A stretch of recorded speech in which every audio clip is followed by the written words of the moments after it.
U.S. relations with Russia seem to be getting frostier by the day, and in an unprecedented move, the Russian military says it now plans to send strategic bombers on regular patrol in America's backyard. David Martin is looking into this. Russian bomber patrols over the Caribbean and Gulf of Mexico would be very significant, U.S. military officers say, something the Russians have never done before. During the Cold War, Soviet aircraft flew reconnaissance missions there, but never bombers capable of carrying nuclear weapons. Once in 2008 and again in 2013, blackjack bombers flew to Nicaragua and Venezuela, but those were window dressing for visits by high-level Russian delegations. When the Russian defense minister announced the bomber patrols earlier this week, he linked them specifically to tensions over Ukraine, in effect saying, if you meddle in our backyard, we'll meddle in yours. U.S. military officers say the patrols would not pose a military threat, since the bombers and their refueling tankers could be tracked as they came down through Greenland and Iceland and across the Atlantic, leaving plenty of time to scramble jet fighters. A real attack by Russian bombers would most likely come over the North Pole, the shortest distance between the two countries. After the Soviet Union collapsed, Russia stopped flying long-range bomber patrols and did not resume until 2007. Currently, they fly about 10 patrols a year off the U.S. coast, once coming within 50 miles of California. U.S. jets routinely intercept them. There's no law against it, so long as the bombers don't enter U.S. airspace. With President Obama and Russia's Putin attending the same summit in Australia this weekend, these new patrols are an in-your-face way of saying we're a global power and we're not going to let you push us around. We're going to breaking news now. These pictures are just in of President Barack Obama's car arriving in Brisbane ahead of the G20 Leaders Summit. Nicknamed the Beast, it's designed to withstand a rocket attack.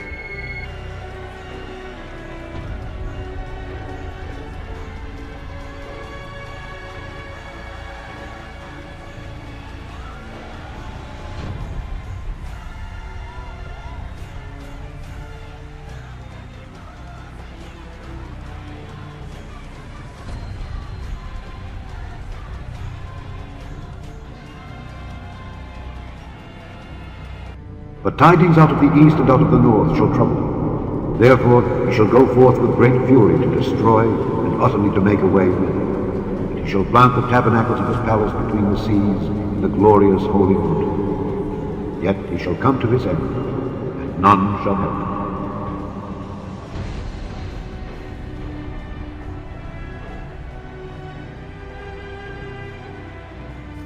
him. From Scripture we learn of the miracle of restoration. You who have made me see many troubles and calamities will revive me again. From the depths of the earth you will bring me up again. You will increase my greatness and comfort me again. A top NATO commander says Russian tanks and troops are moving into eastern Ukraine. Moscow denies those claims. The development comes after Russia announced new Air Force training exercises near United States borders. David Martin is at the Pentagon with the military's response. David, good morning. Good morning. When Russia's defense minister announced plans for these new long-range bomber patrols, he linked them specifically to tensions over Ukraine, telling the U.S., in effect, if you meddle in our backyard, we'll meddle in yours. The announcement of the new patrols comes just as President Obama and Russia's Putin are set to attend the same summit this weekend in Australia. Both men surely know having bombers circle around to the south of the U.S. doesn't make much military sense. The bombers and their refueling tankers could be tracked all the way across the Atlantic, leaving plenty of time to scramble interceptor jets. Benjamin Friedman is a research fellow at the Cato Institute. Politically, it's important. It shows that Russia's trying to sort of show its relevance and poke its finger in the U.S. eye and say, look, we're still here, we still matter, we're something you have to deal with and plan for. There's no indication yet when these new patrols would begin or how often they would be conducted. With dramatic pitches and steep banks, China shows off its next-generation fighter plane. This is the J-31, a stealth fighter. It can come in, as the U.S. has stealth fighters, stealth bombers, come in a full-up radar environment and not be detected. Analysts say this jet could be designed for mid to low altitude attacks and may be deployed from an aircraft carrier. The J-31 looks stunningly like a late model American stealth fighter, the F-35. It's been pretty clear, and I think the U.S. government has been pretty clear in making its claims, which I have no reason to doubt, that Chinese hackers have been targeting defense contractors, U.S. government facilities, and others. Several published reports say the Chinese got the blueprints for the F-35 through a cyber assault on a contractor for Lockheed Martin and built their fighter jet with the same specs. The Chinese have denied that. China tested the J-31 right as President Obama was in Beijing for the Asia-Pacific Summit. It comes on the heels of China christening its first aircraft carrier, sending ships to islands whose territory has long been disputed. Analysts say this isn't about confronting America militarily, but about reducing U.S. military influence in its neighborhood. What the Chinese military is trying to do is to be able to put their military out further from China, out into the Pacific, in the air, under the sea, and on the sea, in order to deter others from coming too close to China. It's also about prestige. It's also about the status of China. It's also about using platforms like aircraft carriers to perform what's called military operations other than war, humanitarian relief, that kind of thing. The United States uses its aircraft carriers for that purpose quite a lot. China now flexing more military muscle. One of these two powers is going to be so concerned someday with projection of power in the Pacific that it's going to overreact in a crisis, or that it might escalate what seems now to be an arms race. Lurking in the freezing waters off Sweden last month, a hidden danger. This was a major hunt launched by the Swedish Navy to find a suspected Russian submarine off their coast. The Swedes said they would force it to the surface if they could find it. They couldn't. But it's one of a growing number of potentially explosive incidents that one London-based think tank says is putting the Kremlin on a collision course with the West. Our report singles out 11 serious incidents. Here we are talking about the aircrafts flying really close to each other. We are talking about harassment of warships.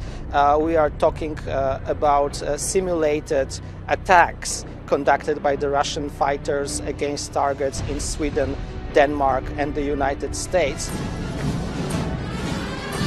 The report, called Dangerous Brinkmanship, says a mix of more aggressive Russian posturing and readiness of Western forces to show resolve is increasing the risk of escalation.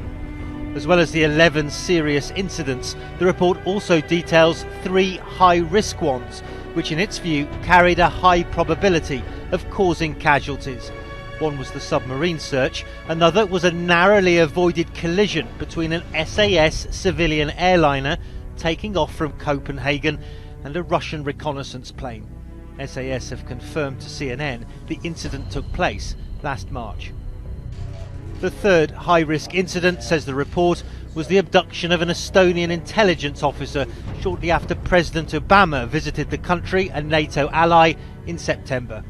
Moscow says he was arrested for spying on Russian soil.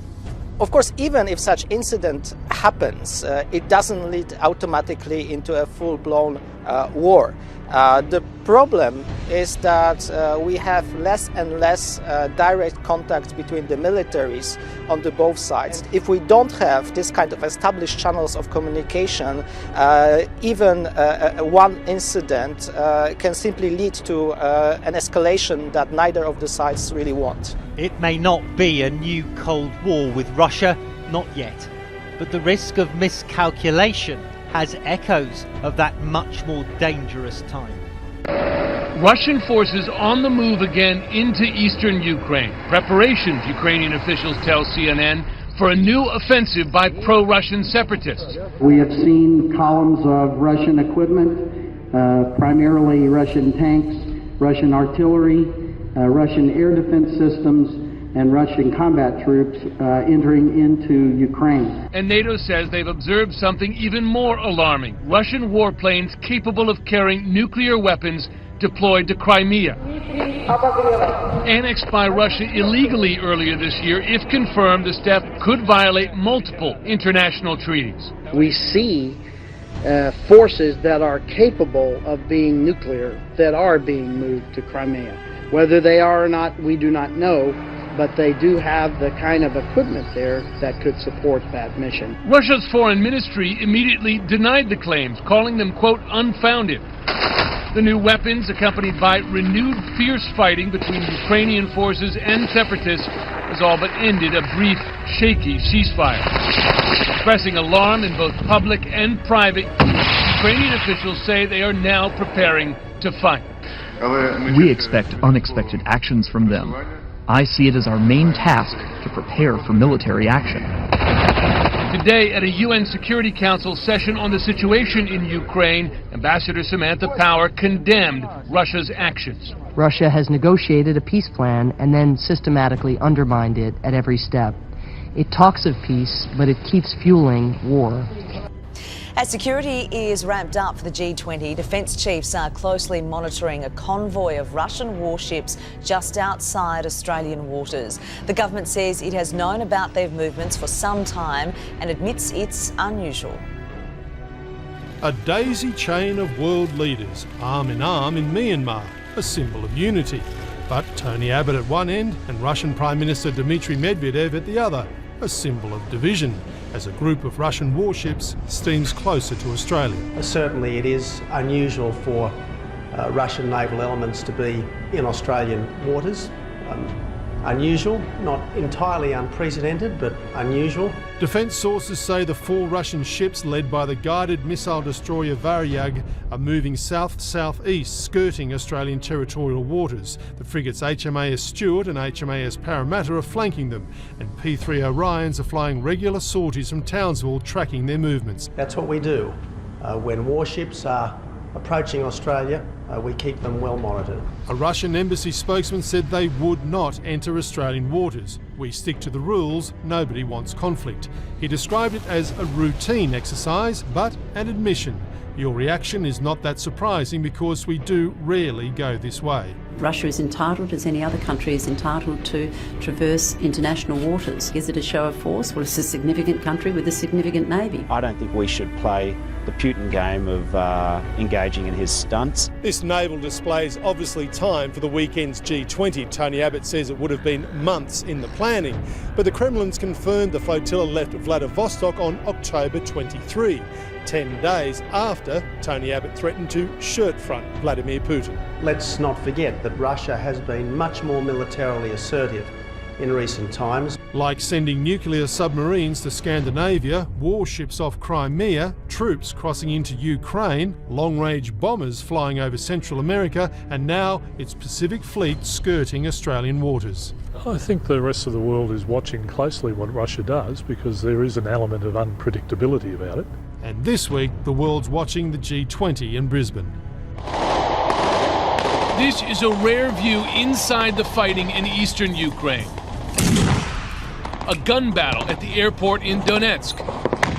Then a rebel tank fires and destroys a Ukrainian military position. These are Ukrainian forces battling separatists armed and supported by Russia. And now more Russian heavy weapons are on the way.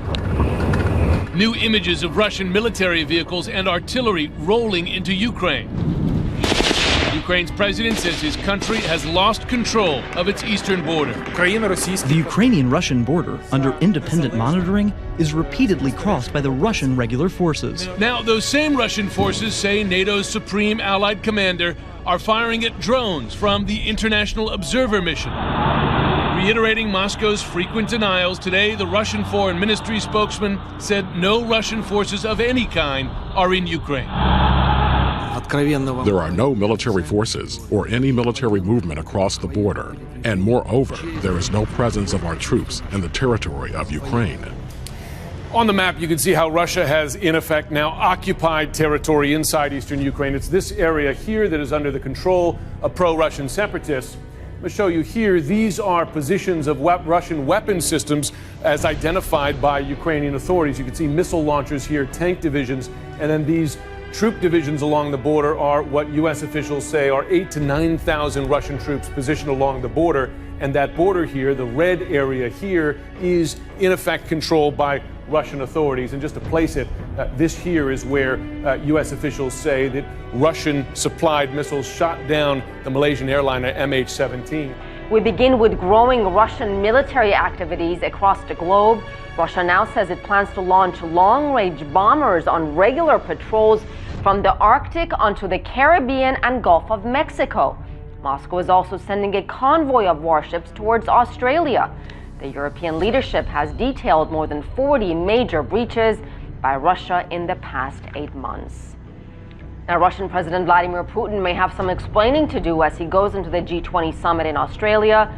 Needless to say, his interaction with other world leaders will be closely watched, as it was at this week's APEC gathering in Beijing. CCTV's Tom Barton reports. President Barack Obama and Vladimir Putin's public interactions display little warmth these days. Their awkward contact at APEC will be quickly followed up thanks to the G20. The build-up to the meeting has been stormy, with rumours and suggestions that Russia either shouldn't be allowed to go or might not turn up. I say with sadness that there's no purpose in being there. Australian Prime Minister Tony Abbott, whose country is hosting the G20 meeting, has pulled back from his talk of shirt-fronting or knocking Putin to the ground, but has said he will have a robust conversation about what he calls the murder of 38 Australian citizens on board flight MH17, which Western governments accuse pro-Russia militants of shooting down in July. From Prime Minister Abbott to President Obama and others, diplomats and journalists will be watching intently for more signs of the chill that has come between Russia and the West. In March, Russia was thrown out of the G8 group of nations for annexing Crimea. But in Moscow, the position of Western powers is seen as counterproductive. I think that if the G8 or the G20 wants to work fully and have influence and have a wide ability to cover problems and solve problems, they need to have dealings with Russia. If these groups turn towards pressure, we're not interested in taking part. President Obama insists Russia has been supporting militants in eastern Ukraine and says it must stop. But President Putin shows little sign of wanting to acquiesce to the West or show weakness in the face of sanctions.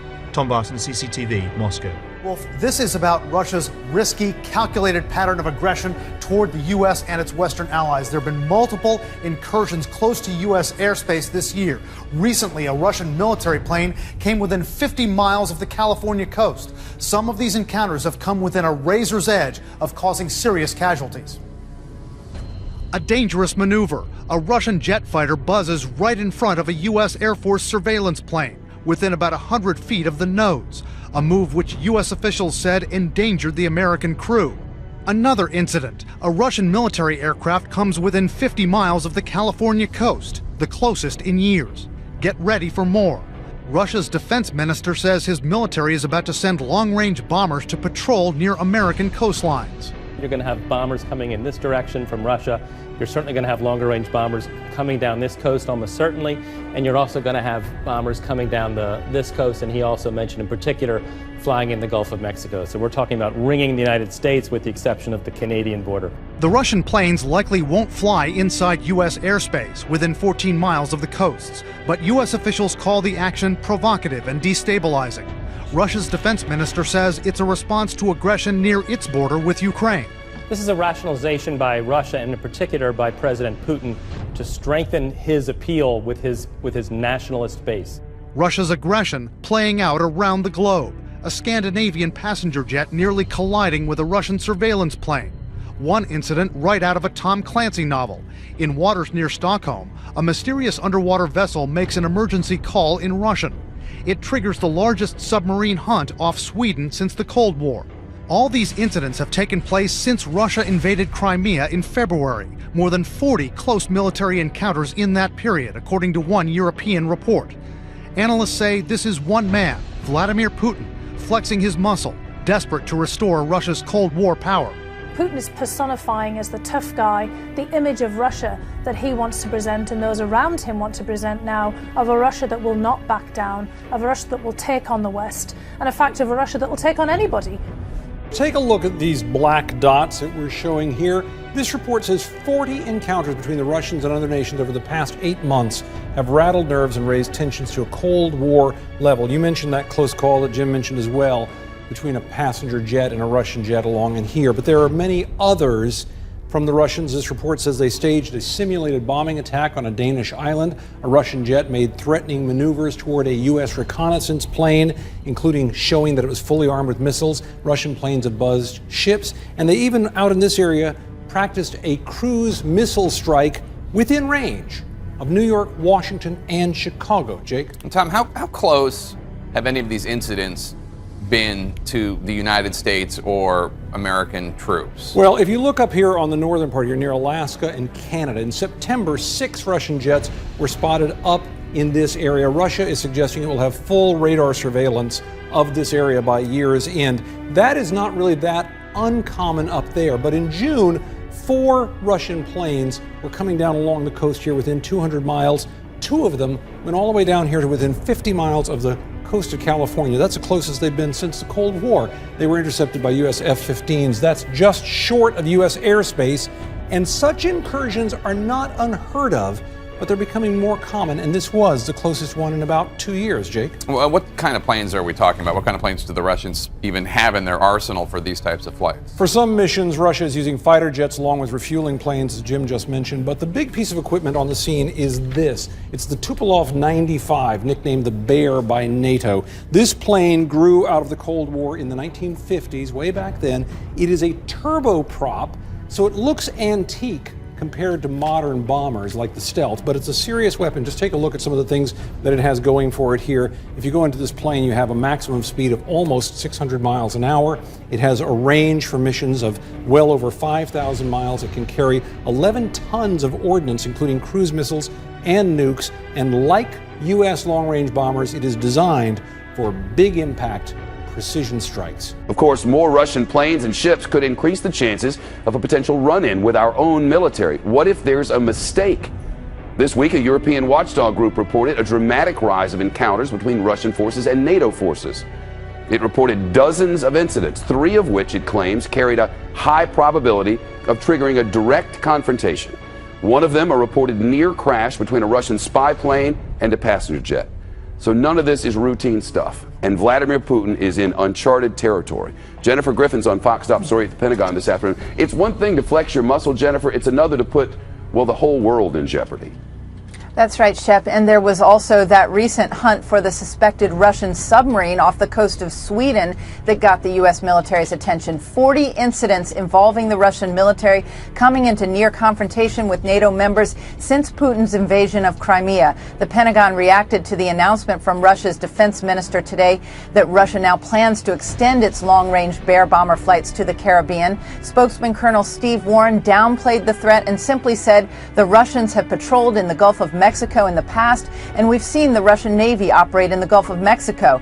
These are international waters. One obstacle for Russia is refueling. That's why Russia's military is in talks with Cuba and Venezuela for air basing rights. Pentagon officials don't see the move as a serious threat, but it is a reminder that Putin is trying to make his military more visible and more assertive. In fact, last September, Russian Bear bombers, those strategic bombers that can carry nuclear weapons, reportedly practiced cruise missile strikes against the U.S.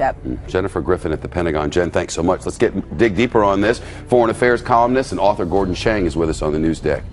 What's he doing?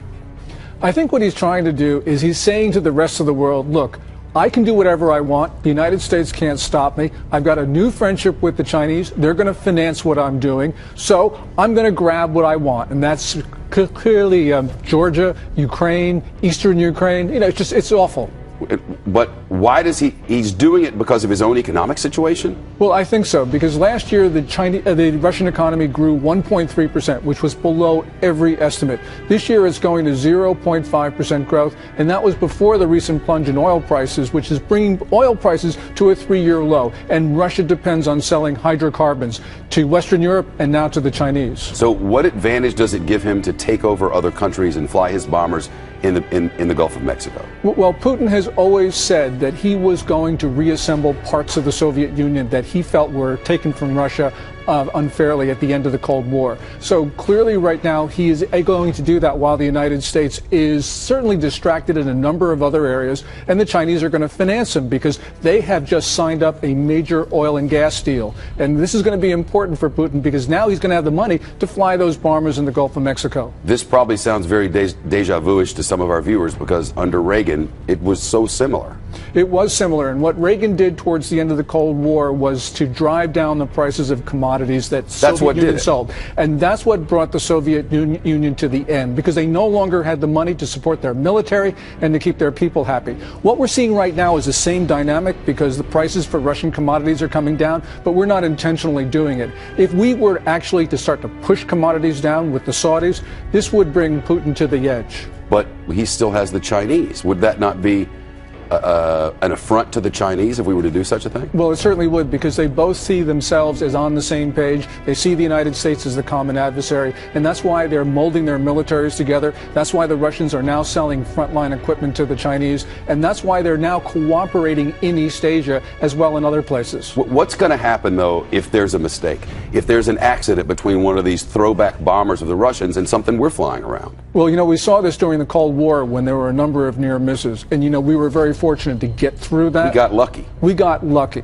But the problem right now is that Putin thinks that he can use nuclear weapons not as instruments of deterrence, but as really weapons of aggression. Because at the end of August, he talked about using nukes to hold on to what he had grabbed in Ukraine. And so he learned a lesson. He got away with it, so he's going to try it again. And now the Chinese have seen, Putin can do it. Why can't we do it as well? And because we've heard Chinese threats to use nukes before, now they're going to become emboldened. Gordon Chang, it's nice to talk to you. Thank you. Thank you.